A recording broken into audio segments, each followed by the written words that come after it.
Hello men and women of science, this is Mr. Cochrane here again to talk about significant figures in our second video, and this video deals with rounding to a certain number of significant figures, which is a handy skill to have when we're performing calculations, which we'll talk about in the second half of this video.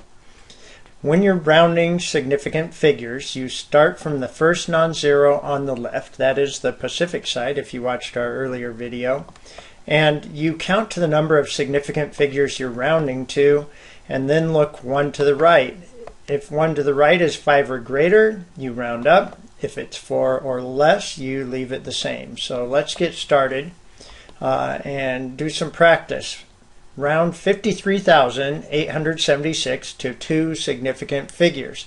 So what we're going to do is look at the second significant figure from the left, the second non-zero from the left, which is 3 here, and look one to the right. One to the right is 5 or greater, so we round that to 54,000, and that has two significant figures. We have to put the zeros in this case, because if we didn't, it would be 54, which is nowhere close to 54,000. So we must include the remaining placeholder zeros there to make the number accurate. So now let's round 0.079437 to three significant figures. So we're going to look at the third significant figure from the left. And we look one to the right, we notice that it's 4 or less, and so the 4 stays the same, and our value is 0.0794.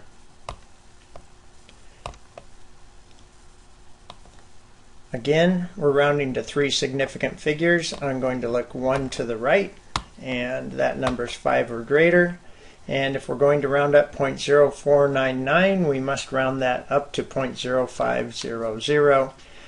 We need those zeros on there to show that we are accurate to three significant figures in this rounding.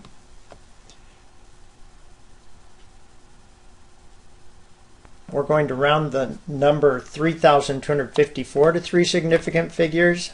Look at the third figure from the left. Look one to the right, it's 4 or less. So we replace the 4 with a 0.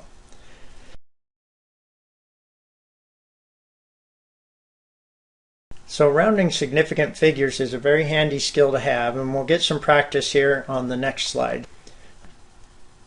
Pause the video here for a moment and give these a try, and then you'll see the answers. So here's the answer. I hope you did well. If you have any questions, be sure to rewatch the first portion of the video or ask your teacher for help. Next, we're going to talk about calculations with sig figs, and calculations with sig figs are really quite easy if you've mastered the previous two portions. There's only two rules to follow. When you multiply or divide, you round your answer to the lowest significant figures of any factor you used. When adding or subtracting, round to the lowest number of decimal places of any number you use.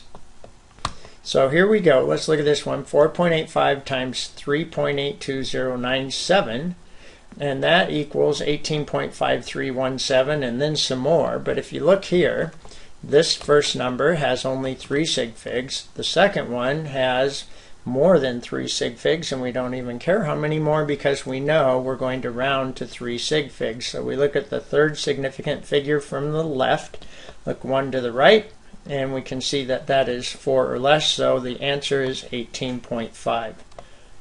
Here we're adding, and instead of looking at significant figures, we're going to look at decimal places. You can see this first number has 2 decimal places, and the second has more than 2, so we're going to round our answer to 2 decimal places. So we look at the 3, the second decimal place. We look one to the right, it's 5 or greater, so we round that to 10.24. Okay, here we go again with another multiplication problem. This one, the first number has 4 significant figures, and the second one has 2 significant figures. And so we must round our answer to 2 significant figures. So we go to the second significant figure, and we look one to the right, and it's a 0, and so we're going to write 0.70. We need the 0 to the right of the 7 to show that there's 2 significant figures.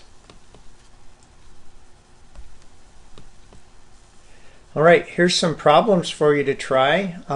Be sure that you round to the appropriate significant figures or the appropriate decimal places based on the operation that you're performing.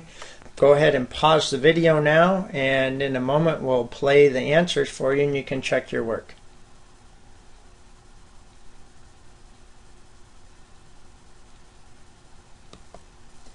And here's the answers to that problem.